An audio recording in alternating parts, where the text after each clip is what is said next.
Hello and welcome. I hope all of you are having a great day today. Today we are reacting to a Skallagrim video, and his channel is all about swords, shields, medieval weaponry, that stuff, hacking, slashing, and shield bashing. And then sometimes he'll cover stuff like HEMA and other various sword fighting techniques, but today it's all about the memes. The memes. Show me. And show you I will. Because in order to start this rightly, we must learn how to end this rightly. And what better video to start off with than this one right here. So without further ado, let's get into it. Well, folks, generally I consider armed fighting techniques from historical manuals to be pretty straightforward, down to earth, practical. I mean, they had to be. At the time, people were relying on these techniques to keep them alive. And what didn't work could literally die out just because whoever tried it just, well, didn't live to tell the tale. And in fencing manuals from the Middle Ages and Renaissance, you can see that for the most part. The techniques predominantly are pretty direct and effective. Yep, But makes sense. I've now found something that is just really, really bizarre, and I cannot see any practical merit to that whatsoever. So what I Let's found is find the out what it is. Gladiatoria series of manuscripts, which were written around the 1430s. And I'm referring specifically to MSKK 5013, which is now in possession of a museum in Vienna. So this manuscript deals with armored fighting, specifically in the context of a judicial duel. See, now it's interesting because a judicial duel is something that in these times you would literally go before a court and you could ask for trial by a judicial duel, in which case you would literally throw down a gauntlet and then your accuser, should they pick it up, would then accept the duel. So if you've ever heard of the concept of throwing down the gauntlet, this seems where it comes from right here. So that's pretty interesting. Of course, there are other types of duels, some still around today, such as HEMA and Burhurt, which is type of armored dueling. Both of those are fun. I would really like to get into one of those one day, but I imagine it would cost a bit of money. Hey, cat. My cat's joining me. Hi. Yeah.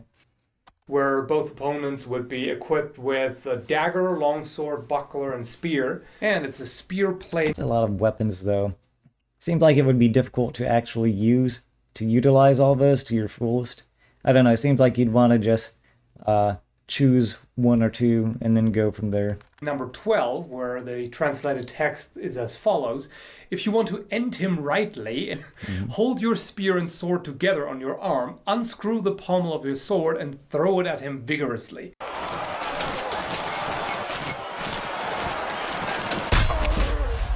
Close in with the throw and use your sword or spear, whatever suits you best. You know, as one I'm does. assuming you're just sitting there and going, wait, what? No, that makes sense. That makes Certainly sense. unorthodox, to say the least.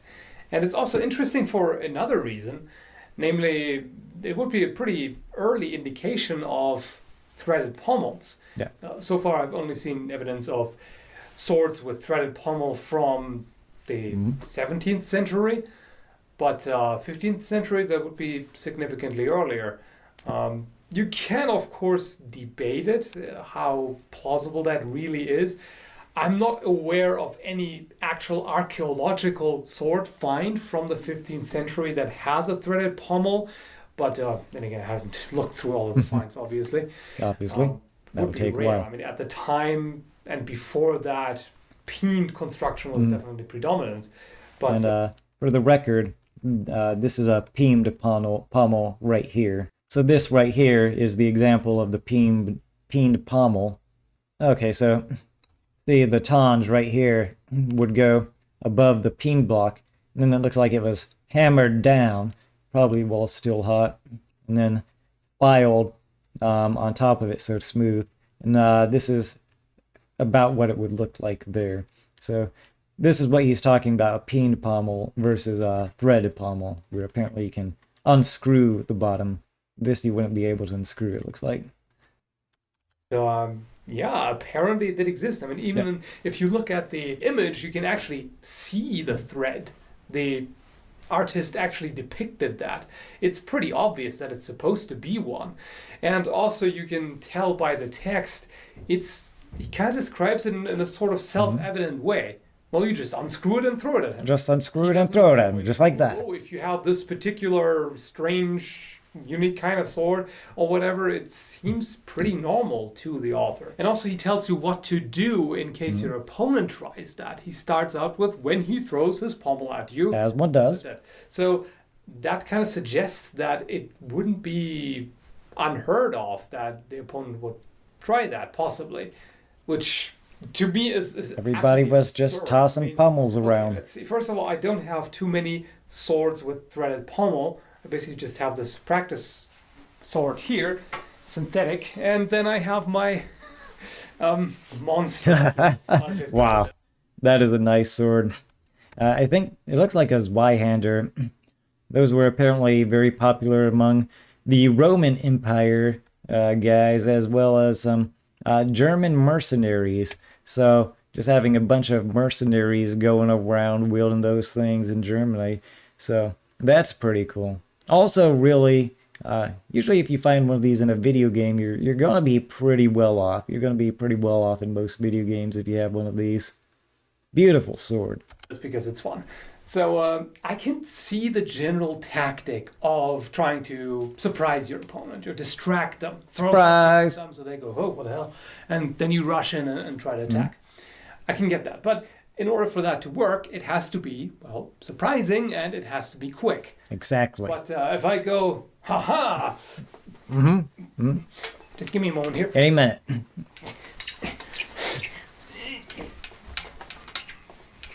I'm working as quickly as I can. Just a second. Now, despite what it looks like, this was actually a very practical technique. And the reason was, it was practical for your opponent. It was very considerate.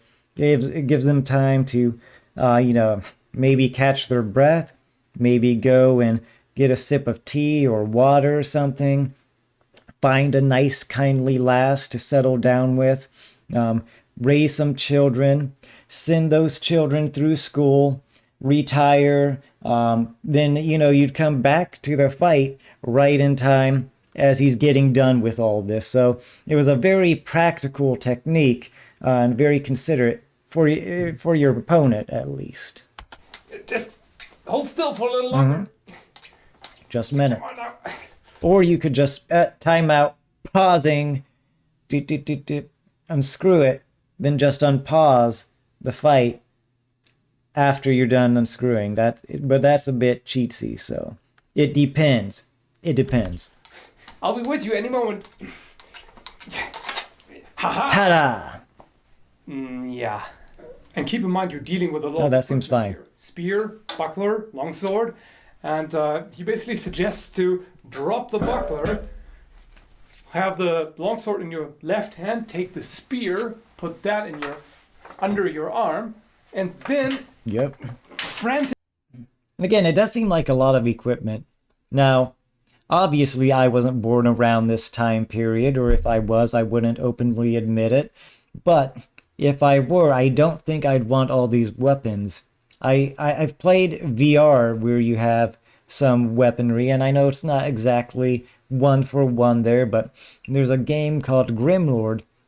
It's actually pretty fun, and usually you don't have time to be switching your weapons all around, and you also usually don't want to drop your only source of protection, or your main source of protection, that buckler, if you're in a fight. So I just think it's interesting that, you just kind of socket your spear while you're, like, it would make more sense to me to drop the spear than the buckler. Basically start screwing away at the pommel, which I'm already going as fast as I can here. There. Throw And you just toss it. Rush in. That's just bizarre. I can't put it any other way. I mean, what are you doing? He's unscrewing his pommel. I really don't know what the point of that is. Standing him rightly. Your opponent will clearly see your screwing away at the thing. So that's Maybe, obviously maybe something not. coming. Or rather, I mean, if you see them frantically screwing away at the pommel, that's basically your chance to attack. So it's kind of, Some people are just considerate. I don't know. And it's going to take a while because the thread, of course, needs to be long enough to hold the pommel securely. And also, both combatants are shown in full steel plate armor with the visor down. So even if your opponent does throw their pommel at you, why should you even care? Now, apparently, he has a video up about this, and I'll cover this probably at the end. But apparently, it is still pretty disorienting to get a giant metal knob thrown at your face if it does hit. So it can still stun temporarily. If you have the visor down, you can basically just stand there and let it bounce off your armor and be like, are you serious? And then afterwards, you're supposed to still use the sword or the spear alternatively, which suggests that the guard is secured independently. So they probably made it with a tight enough slot that they could hammer it on there and it was pretty secure, so that even when the pommel was not on there, it wasn't a problem. So obviously that kind of construction cannot have relied on just the compression of the grip alone.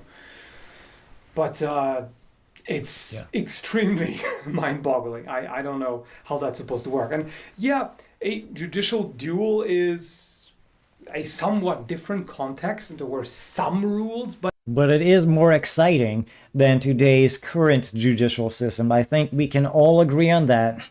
A lot more fun, unless you're the one losing. Because now that I think of it, it's probably not fun to be losing that and getting stabbed in the face.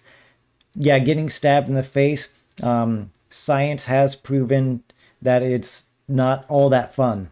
Believe it or not. So only fun if you're winning, unless you don't like violence, then, but why would you find yourself in that situation? I don't know. But the jurors probably wouldn't call off or wouldn't try to get out of it nearly as often, unless they don't like violence. But you're probably better off without this, but it would be more exciting for sure. Undoubtedly so. To just have a judicial combat. It's like, forget the lawyers, forget the however long it might take. We can settle this within like 30 seconds to a minute. We got this, guys. Go. at the same time, you were still expected to either make your opponent yield or kill them. This was not a joke. They were not playing around. This was not just for show. If it had been you just show fighting, just to entertain the masses, then I could see something or unorthodox like this, coming into play. But this was serious business. You wanted to do everything you could in order to win, because if you don't, then, well, at best, you're going to be found guilty. At worst, you're going to be dead. So not preferable. There's really no room for fooling around. So that's what confuses me about this. It just doesn't seem to make any sense. Maybe I'm overlooking something, but I really can't imagine. But most of the other techniques in Gladiatoria definitely make a lot more sense. So it's still worth looking into. It's just this one is baffling. Just a little bit. Watching. Now, he said maybe he's overlooking something. Again, he does have a second video on this, and I can post the link in the description. I was debating on whether or not I was going to do a direct reaction to that, but I don't think it's worth it. But again, if you want to check it out, feel free. The main thing is, there's a few big points, but the main thing is that the threads on swords were much shorter back then, so it wouldn't have taken nearly as long. So that's the main thing. But anyway, I do think all of this is really interesting. There's a lot of really interesting stuff on his channel. He covers fantasy swords as well. Stuff like from Final Fantasy and Monster Hunter. And he covers how those might work in a realistic setting and everything. And of course he has real historical swords as well. And he covers that. This is overall a really interesting channel, but we had to start with the memes. Your memes end here. I hope all of you have a wonderful day. Good night.